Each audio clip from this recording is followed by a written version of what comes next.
Man, amen. Thank you, John. Well, kind of looking at the lesser famous people in the Old Testament, and it's starting to get a little dark. I mean, as I'm working on these lessons, it's like some of these are doubters. So I don't know. I might have to, I mean, it's kind of like, uh, and I'll use some of the verses, but the New Testament, it's like Jesus says, love one another, and even Paul, when he chews out the Corinthians and stuff, he still is like, here's how to be unity. Be like Paul, or like we were saying Timothy, like when we study Philippians, right? But these examples are how a lot of times are how not to do it and how not to live. So they're kind of warnings. Don't do this, if you will, right? So we start today. We're saying the son who couldn't win, and that's Esau. Right?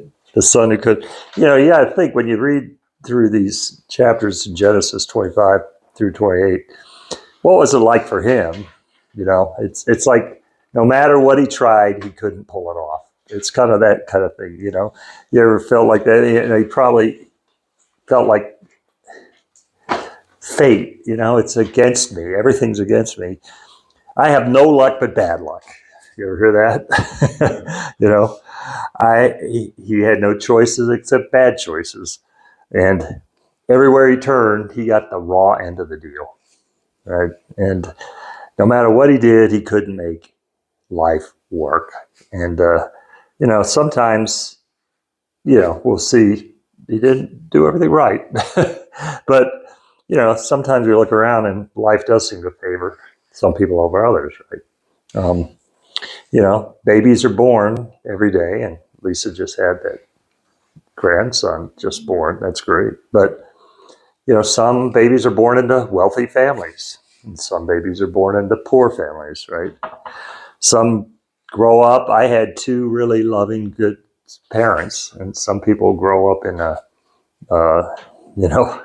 horrors of an abusive home life, right? I mean, so it seems, life is what we say is maybe it's not always fair. It seems like that's something you always hear from kids, but adults too. And, sometimes parents favor one child over the other. One can do no wrong and one could do no right.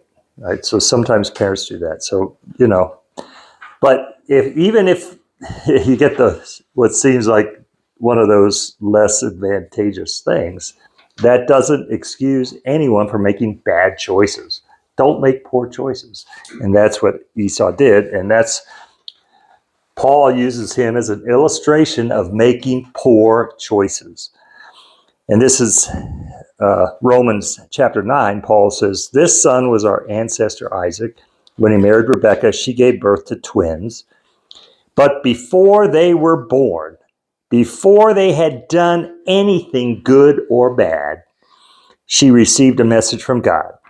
And this message shows that God chooses people according to his own purposes. He calls people, but not according to their good or bad works. Because baby in the womb isn't sinning yet, essentially is what he's saying. Right?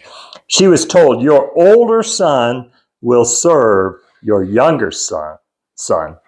In the words of the scriptures, I loved Jacob, but I rejected Esau. So Esau also was called for some purpose, but the purpose for him was not the rights of the firstborn son. And that's what the Lord told Rebekah.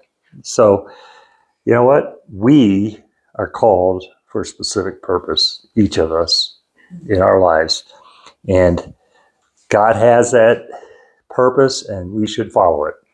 And that's one of the things. And then Hebrews shows Esau making wrong choices. In 12:16 of Hebrews, it says, make sure that no one is immoral or godless like Esau, who traded his birthright as a firstborn son for a single meal.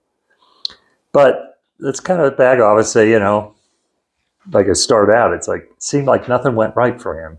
Just, all these wrong things in his life. But so if you think of him, try to think of his place, what's his place in the grand scheme. It starts with genealogy.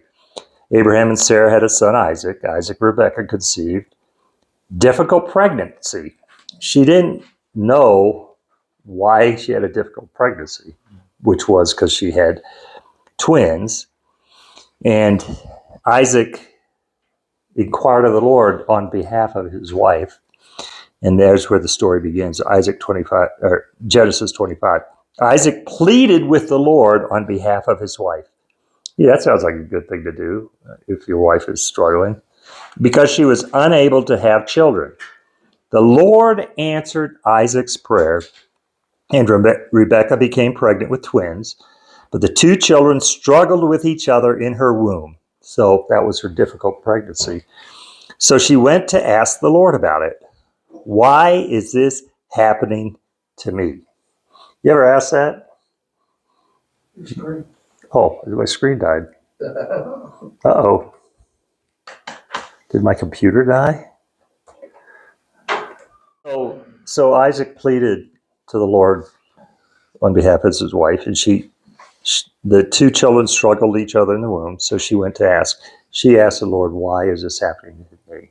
I think that's kind of a natural thing, right? When things aren't going good, you say, why, Lord? Why is this happening to me? And she asked the Lord, and the Lord told her in verse 23 of chapter 25, the sons in your womb will become two nations.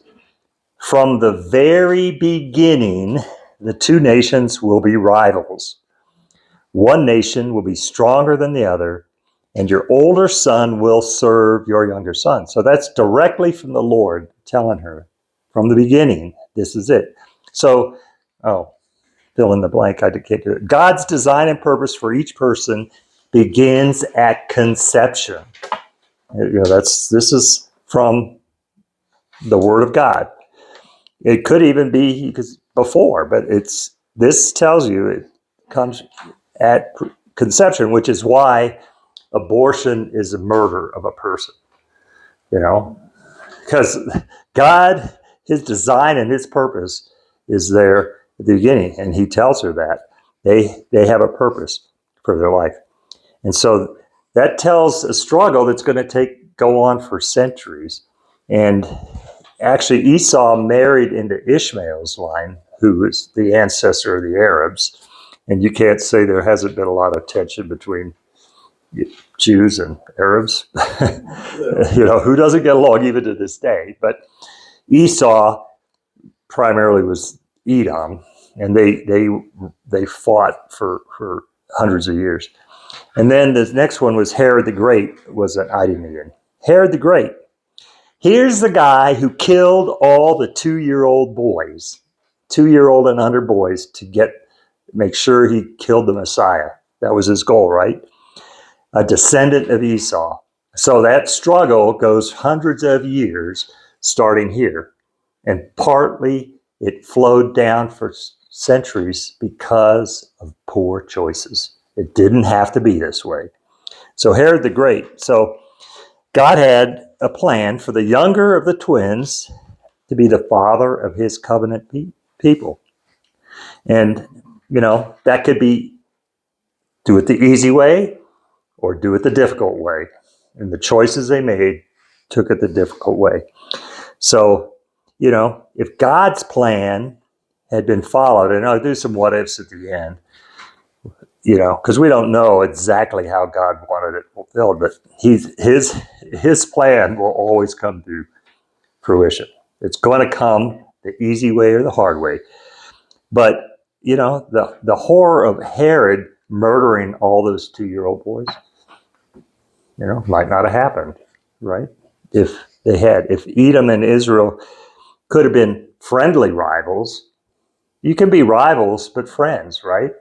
Say on the tennis court or on the golf course. You could be rivals, but not enemies. Maybe that could have happened instead of being enemies through the centuries. So it continues. The first one was very red at birth and covered with thick hair like a fur coat. You said something about an ugly baby earlier. So they named him Esau. And the other twin was born with his hand grasping Esau's heel. So they named him Jacob. Isaac was 60 years old when the twins were born. I can't imagine. But his name means heel holder, supplanter, one who takes the place of the other. And that's what Jacob's name means. But parental favoritism, the next fill-in is favoritism. There's parental favoritism comes up in divided destinies. But again, I can't imagine, I'm not 60 anymore, but I can't imagine when I was 60 having a kid. Yeah. I had a friend when I was in ninth grade. I went over to his house once, and his dad was like 62. And I was like, my dad was like 40 or 38 or something like that. And I'm like, what an old man. But, oh, this looks like it's coming back. No, battery's low. So some people do well, but that would be tough on parents. And they waited and prayed for children their whole life. And so you imagine the hopes they had. And here they didn't just have one, they had two kids who were complete opposites. And, you know, we all know from our families, right? I got 11 grandkids, and they're not all the same. They're all different, right?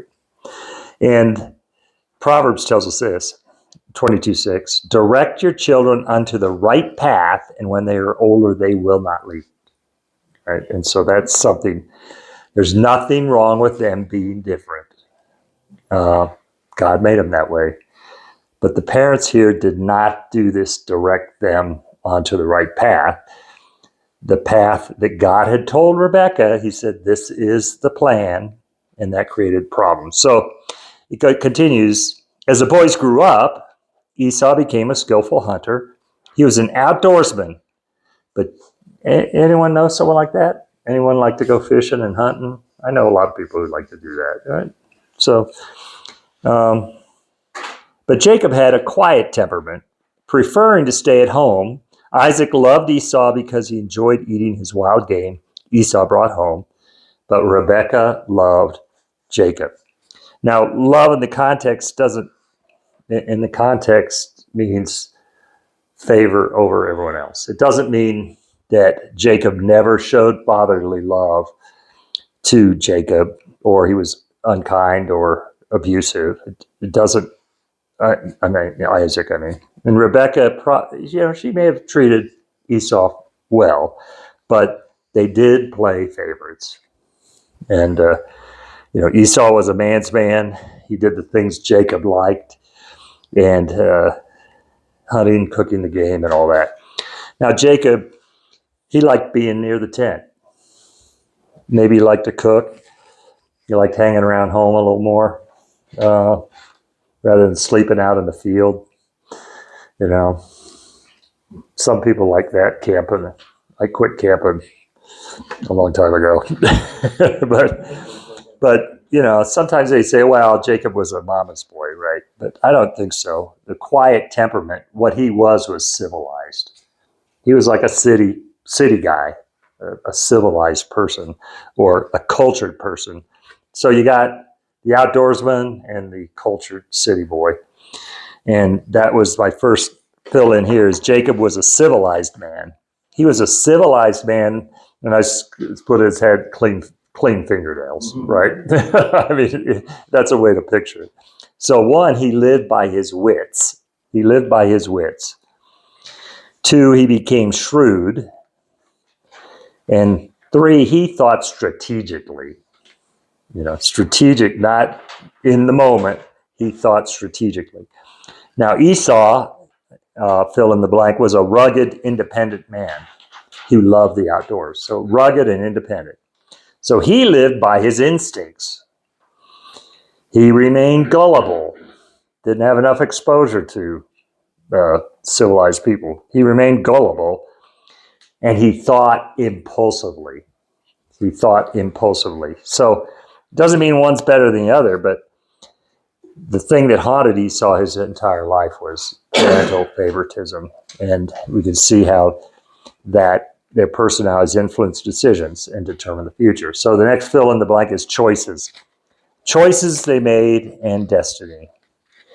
And we know the story, but one day Jacob was cooking some stew. Esau arrived home from the wilderness, exhausted and hungry. Esau said to Jacob, "I'm starved. Give me some of that red stew." And that's how Esau got his other name, Edom, which means red. "All right," Jacob replied, "trade me your rights as the firstborn son." See, I said impulsive, right? And he says, "Look, I'm starving." And Jacob says, "Trade me your rights as a firstborn son. Look, I'm dying of starvation," said Esau. "What good is my birthright to me now?" And Jacob said, "First you must swear your birthright is mine." And Esau swore an oath, thereby selling all his rights as a firstborn to his brother Jacob. And Jacob gave Esau some bread and a lentil stew. Man, you sell your whole everything for some lentil stew. Esau ate the meal, got up and left, showed contempt. He showed contempt for his rights as the firstborn. So, we don't really have that in our culture, this rights of the firstborn, but I have a list of things it meant back then. One is preeminence over others in the family. Preeminence. A double portion of the inheritance. Double portion of the inheritance. So it's not like, oh, I got 2 kids, 50-50. He gets double.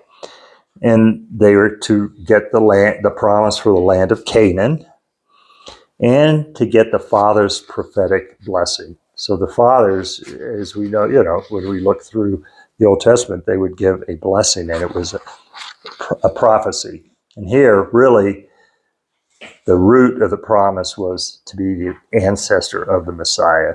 Romans 8:29 says, "For God knew his people in advance. He chose them to become like his son, so his son would be the firstborn among many brothers and sisters." Jesus, the firstborn, right? The Messiah of us, the Christians.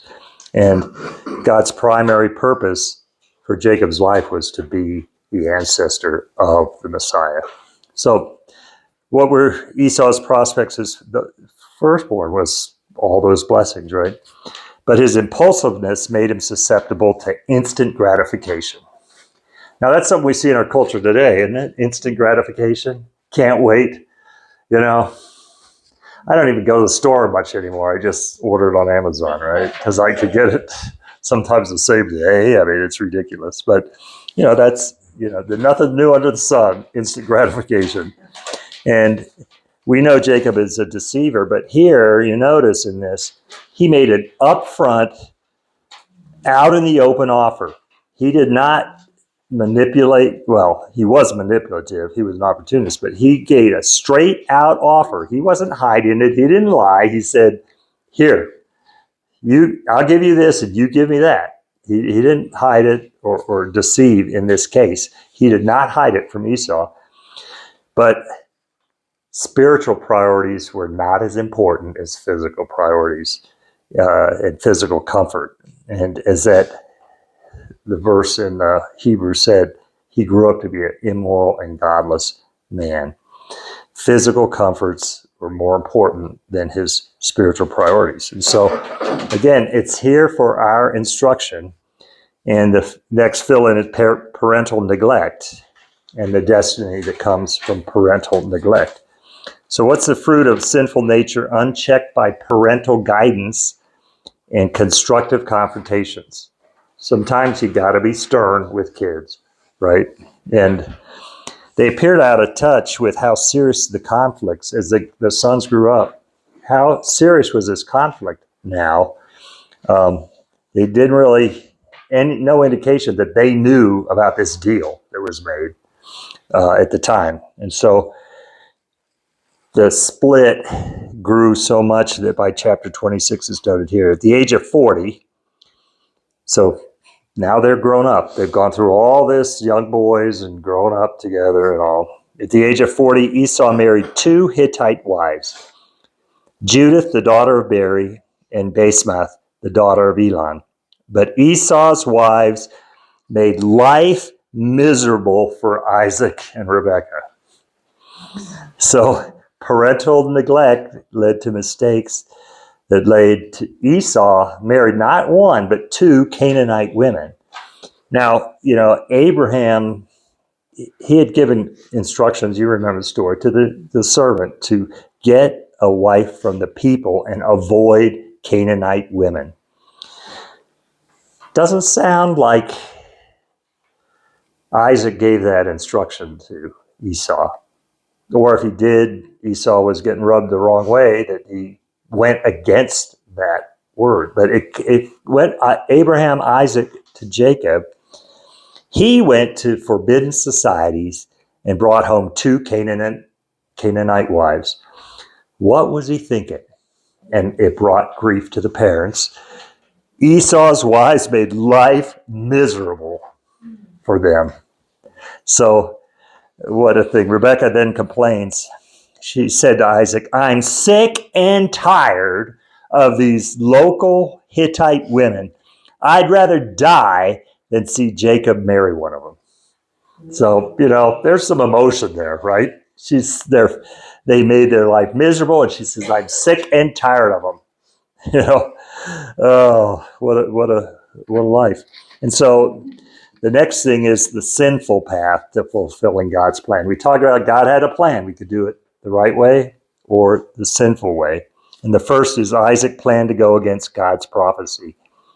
Isaac planned to go against God's prophecy. So the Lord told Rebekah. Now, did you think Rebekah told her husband what the Lord told her? Now, granted, a lot of times wives tell us guys stuff and we one ear out the other. So why are you looking at me? I'm just saying, guys. Is that not true? Your wife was pointing at you. That's why you couldn't see it. No, I'm just kidding. But did Isaac forget the prophecy? It had been 40 years, so he might have just forgot about it. But yeah, like you say, guys sometimes aren't really listening to their wives. But Isaac clearly did not know that the birthright had been sold. Because one day when Isaac was old and turning blind in Genesis 27, he called for Esau, his older son, and said, my son. Yes, father, Esau replied. I am an old man now, Isaac said, and I don't know when I may die. Take your bow and a quiver full of arrows, go out to the open country to hunt some wild game for me. Prepare my favorite dish and bring it here for me to eat. Then I will pronounce the blessing that belongs to you, my firstborn son, before I die. So God's plan was for Jacob to inherit the birthright and become the father of the covenant people. Isaac is going directly against what the Lord told Rebekah 40 years before.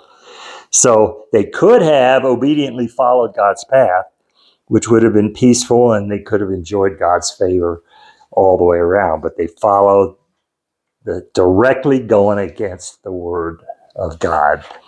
And then we get this. Esau's own mother, fill in the blank, was his own mother betrayed him. I mean, I can't imagine. My mom is the sweetest lady. Yeah, it's a familiar story, but let me read the whole thing. Rebekah overheard what Isaac had said to his son Esau. So when Esau left to hunt for the game, she said to her son Jacob, listen, I overheard your father say to Esau, bring me some wild game, prepare me a delicious meal. Then I will bless you in the Lord's presence before I die. Now, my son, listen to me. Do exactly as I tell you. Go out to the flocks, bring me 2 fine young goats. I'll use them to prepare your father's favorite dish. Then take the food to your father so he can eat and bless you before he dies. But look, Jacob replied to Rebekah, my brother Esau is a hairy man, my skin's smooth. What if my father touches me? He'll see I'm trying to trick him and he'll curse me instead of blessing me. And his mother said, let the curse fall on me, my son. Just do what I tell you. Go out and get the goats for me. So Jacob went out, got the young goats for his mother. Rebekah took some, prepared a delicious meal just the way Isaac liked it. She took Esau's favorite clothes, which were there in the house, and gave them to her younger son, Jacob, and she covered his arms and the smooth part of his neck with the skin of the young goats. Then she gave Jacob the delicious meal, including freshly baked bread. This is how conniving. This is deceit. This is betraying her older son. And it's essentially, he said, lie to your father. She's telling him, lie to your father. I mean, it's terrible. And, God's plan was for Jacob to rule over Esau, but this is a sinful path, and that's not the way to get to God's plan. And so then, next fill in, Jacob had developed into the well-earned label of deceiver. So this time, now they're grown up. So I said before, he was straightforward. Now, even later in their lives, he went along with being a deceiver. So Jacob took the food to his father. My father, he said, yes, my son, Isaac answered. Who are you, Esau or Jacob? Jacob replied, it's Esau. So now she said, lie to your father? He's lying to his father. It's Esau, your firstborn son. I've done as you told me. Here's the wild game. Sit up and eat it so you can give me your blessing. And so Isaac asked, how did you find it so quickly, my son? The Lord your God put it in my path. Isn't that something? Pull in God into your life. Yeah. I mean, wow. I mean, it was Flip Wilson who was always, the devil made me do it, right? Here he's saying, God. He's pulling God into his lies and his deceit. How morally hollow he had become, bringing him into the deception. So how comfortable he seemed to be telling lies. So, of course, one of the problems with being a liar is the more you do of it, the less you're convicted of it. And the more you do until you're hardened and it doesn't even bother you. And it seems like Jacob had kind of gotten there. So he knew how to appear to have a close relationship with the Lord. But, let's be real followers of Jesus Christ, not just appear that way. It's not about appearance. It's actual relationship with that. And then the deception continued in verse 21 of chapter 27. Isaac said to Jacob, come closer so I can touch you. Make sure you really are Esau. He went closer to his father. Isaac touched him. The voice is Jacob's, but the hands are Esau's, Isaac said. But he didn't recognize Jacob because Jacob's hand felt hairy, just like Esau. So Isaac prepared to bless Jacob. But are you really my son Esau? He asked. So blind and dying, but he's like, you sound like Jacob. He's not sure, right? He asked, are you really my son? Had he seen these kind of shenanigans before? Probably, huh? Never underestimate the impact of your character on your children. Right? Yeah. And then Isaac said, now bring me the wild game. We all know this, but let me eat it and I will give you my blessing. He took the food to his father. Isaac ate it. He drank the wine. Isaac said, please come a little closer and kiss me, my son. So Jacob went over and kissed him. When Isaac caught the smell of his clothes, he was finally convinced and blessed his son. So he still wasn't believing it. He said, the smell of my son is like the smell of the outdoors, which the Lord has blessed. So Isaac's ears were fooled. His hands had been fooled. And his final check on his doubts, his nose was fooled. So here, Rebecca, a mistress of deceit, if you will, she'd even prepared for the sense of smell. And so then Isaac gives the blessing to Jacob. From the dew of heaven, the richness of the earth, may God always give you abundant harvests of grain and bountiful new wine. May many nations become your servants. May they bow down to you. May you be master over your brothers. May your mother's sons bow down to you. All who curse you will be cursed. All who bless you will be blessed. So, next fill in the blank is the results. What are the results of this sinful path to fulfilling God's plan? Esau discovers he can't escape the plan. His compulsive choice, his conniving mother, and his lying brother, and his passive father all combined to seal it. And, in this last section, it's hard not to have some empathy for Esau here, right? He begs for the blessing.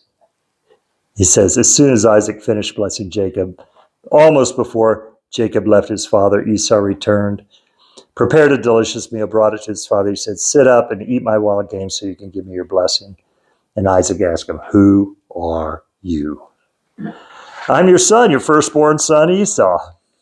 Isaac began to tremble uncontrollably. He said, then who just served me wild game? I've already eaten it and I blessed him. And yes, that blessing must stand. Esau heard his father's words. He let out a loud and bitter cry. Oh, my father, what about me? Bless me too. Can you imagine, the pain? He gave away his birthright, but now his blessing was stolen. And Esau says, no wonder his name is Jacob. He's cheated me twice. He took my rights as firstborn. Now he's stolen my blessing. Haven't you saved one blessing for me? And Isaac said to Esau, I've made Jacob your master, have declared all his brothers will be his servants. I have guaranteed him an abundance of grain and wine. And then Esau pleads some more. But now he has made it. God's plan was fulfilled. But we went all that way. And, he ends saying, you will live by your sword. You will serve your brother. When you decide to break free, you will shake his yoke from your neck. So last fill in here, obedience and destiny. Esau foolishly gave up his birthright, but you can understand his bitterness in this unjust way. It was taken. And, bitterness, like we looked at last week with Cain, bitterness, anger, bitterness turns to hatred, leads to murder. From that time on, Esau hated Jacob because their father had given him the blessing. Esau began to scheme, I will soon be mourning my father's death. Then I will kill my brother. We always got to, just like we learned last week, right? Anger is rarely justified. And anger turns to bitterness and to hatred and to murder. And he's planning now to murder him.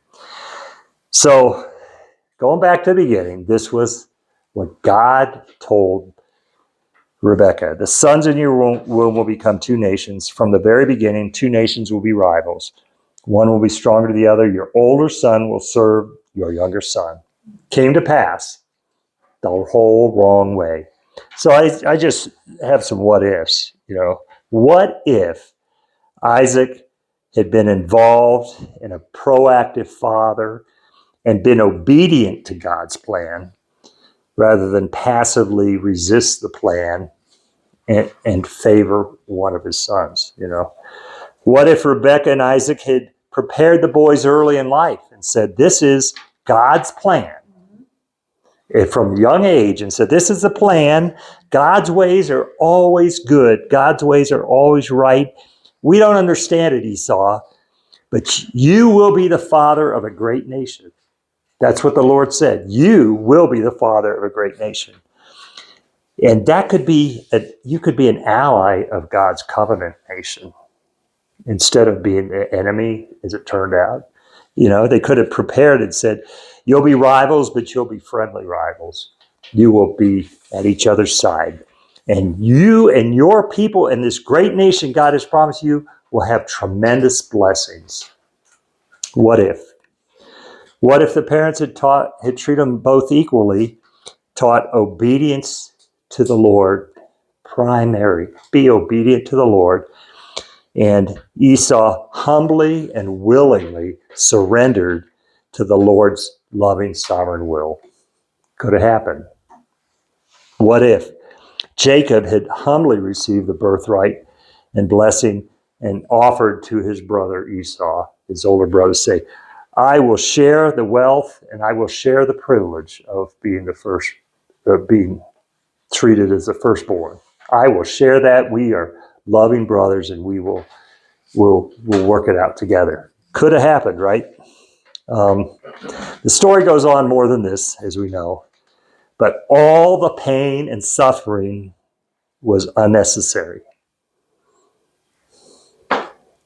Sometimes, that can happen in our lives, and that's the warning. Let's do it God's way.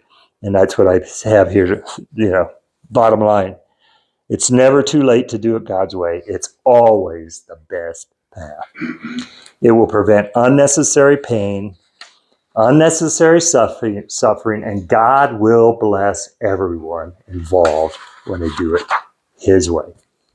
So, Esau, it's a pretty sad story. And it's a familiar story, but when you really look into it, man, you just can relate it to, I can relate it to some family things that I've seen happen. And you probably can too, but that's the lesson out of this, is do it God's way.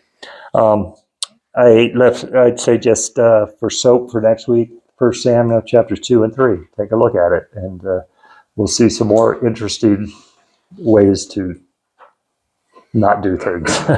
Okay. Yeah, Larry. What was the